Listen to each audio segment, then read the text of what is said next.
Hey guys, welcome to our Facebook Live tonight. We're going to be talking all about the one word that you need to know to recover your health. I hope the echo isn't too bad in here.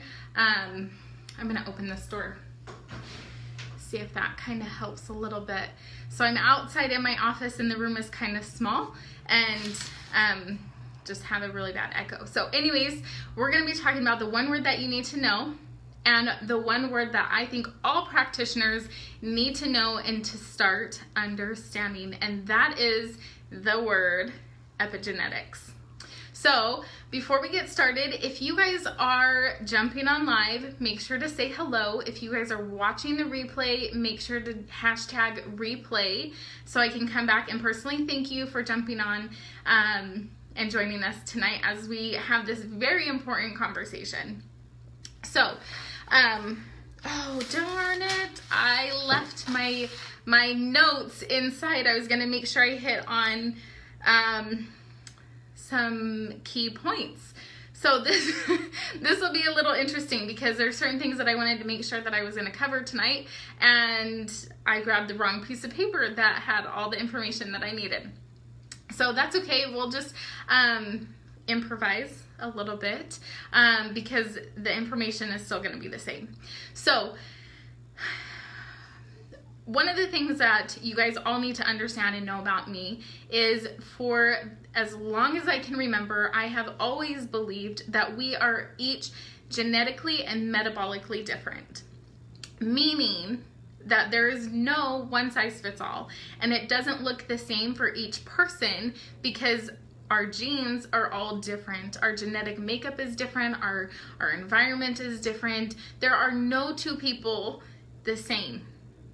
My sister and I recently had the DNA test done to test like our ethnicity, and we were vastly different in the nationalities that we were, and we have the same parents. We had some similarities, but generally speaking, we were very different. I was more British, and she was, I think, more Scandinavian. But if you look at our coloring, I have dark hair, dark eyes, more of an olive colored complexion, and she is blonde hair, brown eyes, freckles, and a little bit more fair tone. So anyways, even though you are siblings, things can be dramatically different, and we need to take that into account. So let's go ahead and move into defining epigenetics, because you probably saw the word and you're probably like, what the heck is that? I promise you, you probably already know more about this than you think you do. So when I was going to school, back in, elementary, junior high, maybe a little bit of high school, there was this like talk about your genetic makeup. You're like half your mom, half your dad, and you're just a combination of both of them. So if your mom was predispositioned, or let me not say predispositioned, your grandma had cancer, breast cancer, your mom had breast cancer, and because of genetics, you are gonna have breast cancer, right? You're predispositioned to have, getting breast cancer at some point in your life. Now, as science and the study of the human body has evolved, we have discovered that there are certain triggers that set off those breast cancer, what's the word that I'm looking for?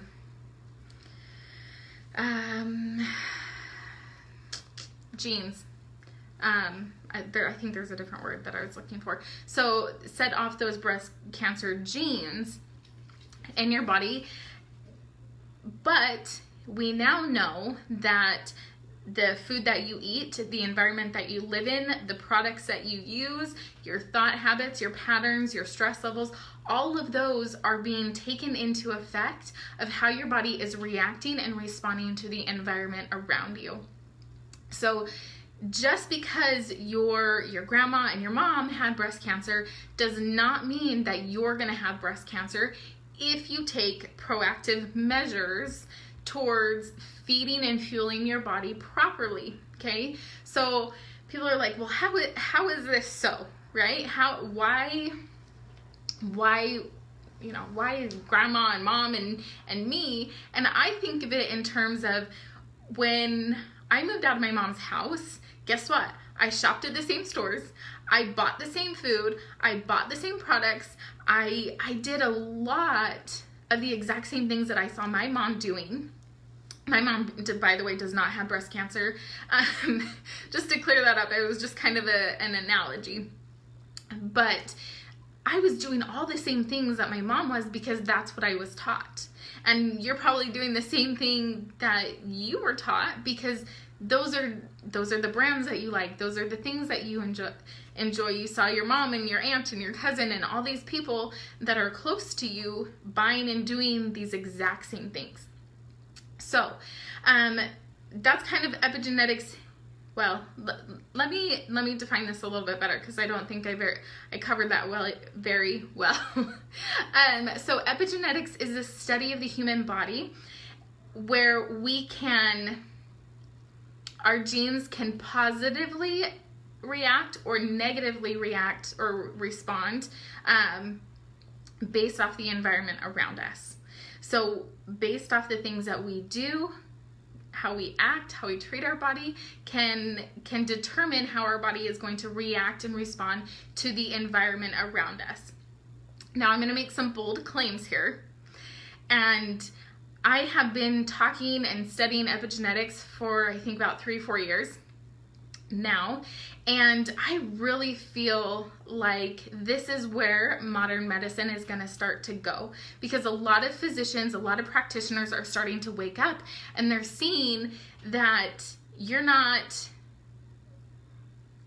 reacting and responding to treatment the same way as the next person, and they're kind of trying to figure out, well, why is this, and as this study of epigenetics and how our body is reacting and responding to the environment, as people become more aware of that and become more educated on that,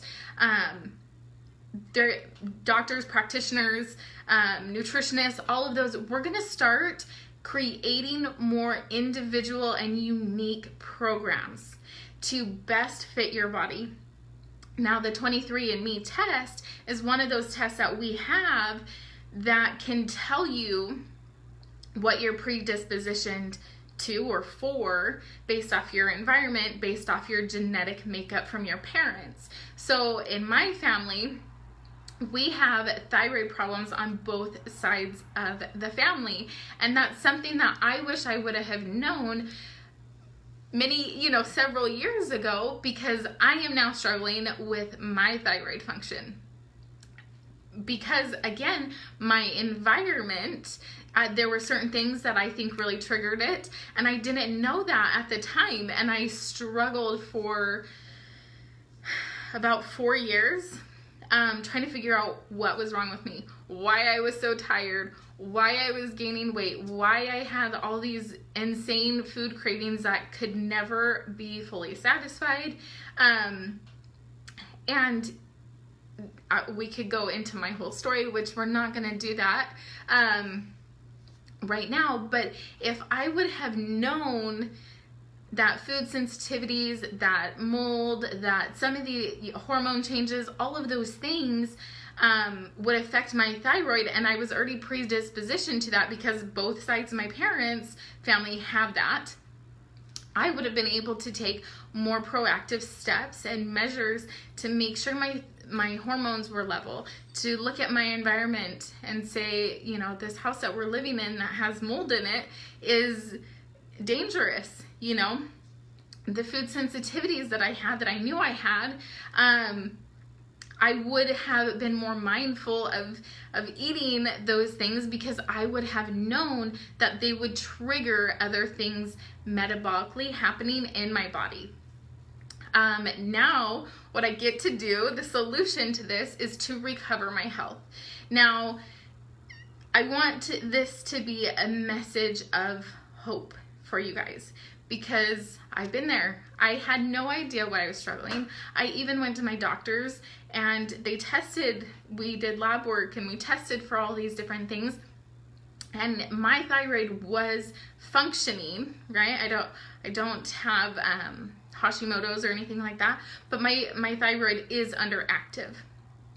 And when we tested for those things, they would look at the test and I knew what to ask for. So they did a really good comprehensive test for my thyroid, but they still qualified me in the normal range on the low end, but I was still within the normal range. And my doctor told me, you know, we can put you on medication, which you'll be on for the rest of your life, or you can choose to not take it and begin kind of taking care of yourself a little bit better. And I was like, well, how do I do that? You know, luckily I went to a naturopath and he kind of gave me some counsel there, but even his counsel was, in my opinion, not the best. Because knowing now what I know, I've spent the last year learning and researching and figuring this stuff out. Even when I was there, some of the practices that he told me were going to be best for me would have probably hurt me a little bit worse, because it would have affected my hormones and different pieces like that. And I don't want to talk negatively about him, because he was doing what he knew, and he was doing what he knew or thought would be best for me. But you know, that gut feeling, I was kind of like, oh, maybe, you know, I want to listen to your advice. And I did all of the other things that he asked me to do to recover my health. I did vitamin injections to myself every morning for several months. I took the supplements. I took all these other steps, but that last one, I was kind of like, ooh, you know, that doesn't feel good to me. So you guys, I want you guys to also know that you have that option with your own health. If there is something that anybody recommends to you who is a professional and you kind of have that, that doesn't feel right to me, I hope you honor that feeling. That's very important, because we as practitioners only know so much. And that brings me to the solution, you guys.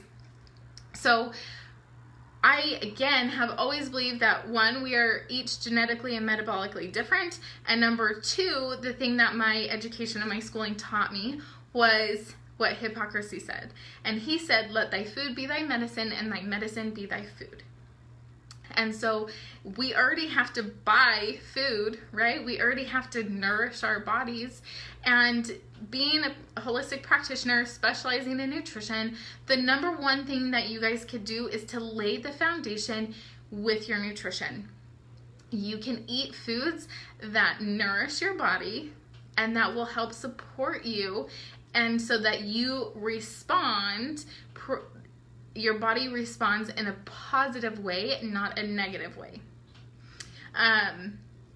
So here's the solution, you guys.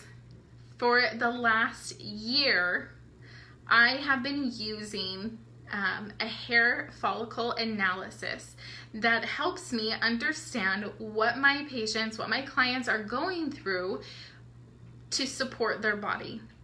And this information, using the epigenetics testing, helps me to, in 15 minutes, less than 15 minutes, helps me get inside their body and figure out what systems need to be supported, what food sensitivities they have, and what nutritional deficiencies they have. So if you're missing vitamin A, vitamin C, Bs, you're missing magnesium and selenium and all these different nutrients, I can help you customize a nutrition plan that's going to feed and nourish your body on a cellular level, that is going to help you take that proactive step to restoring your body, restoring your health, restoring the functions of your body, which is very important.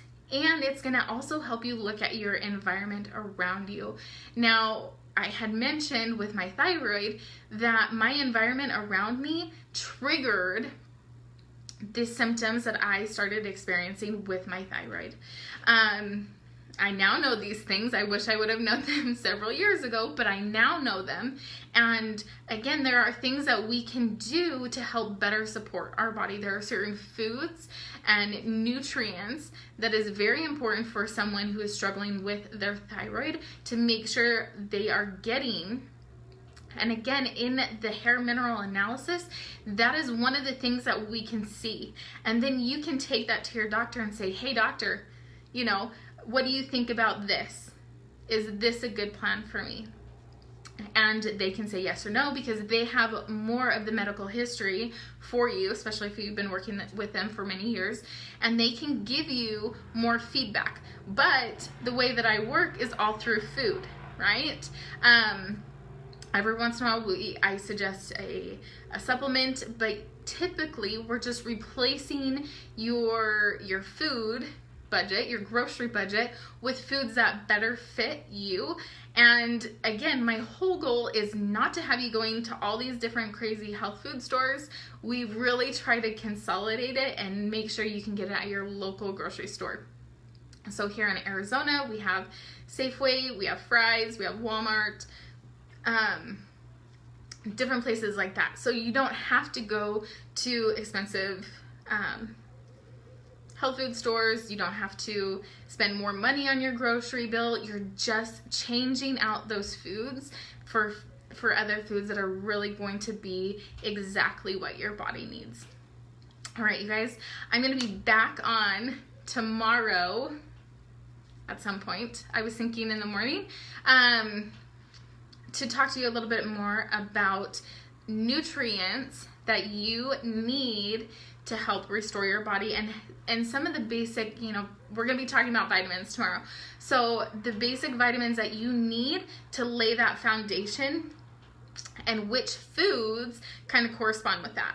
Okay. So if you guys are interested, make sure you like and follow first so you guys can catch the live. Or I'll drop the link in the comments here in just a second, but you can also join our Facebook group.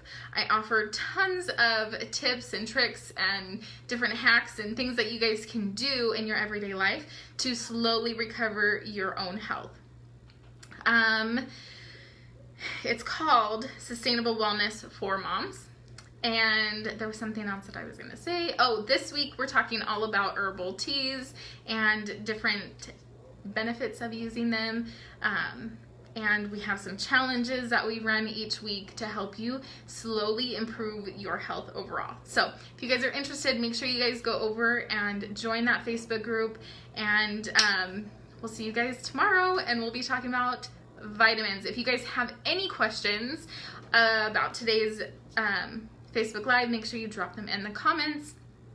And if you have questions for tomorrow you want me to make sure to answer about vitamins, make sure you leave those, and I'll come back here and look at them so I make sure to answer them in the Facebook Live. All right, you guys, thank you so much, and we'll see you later.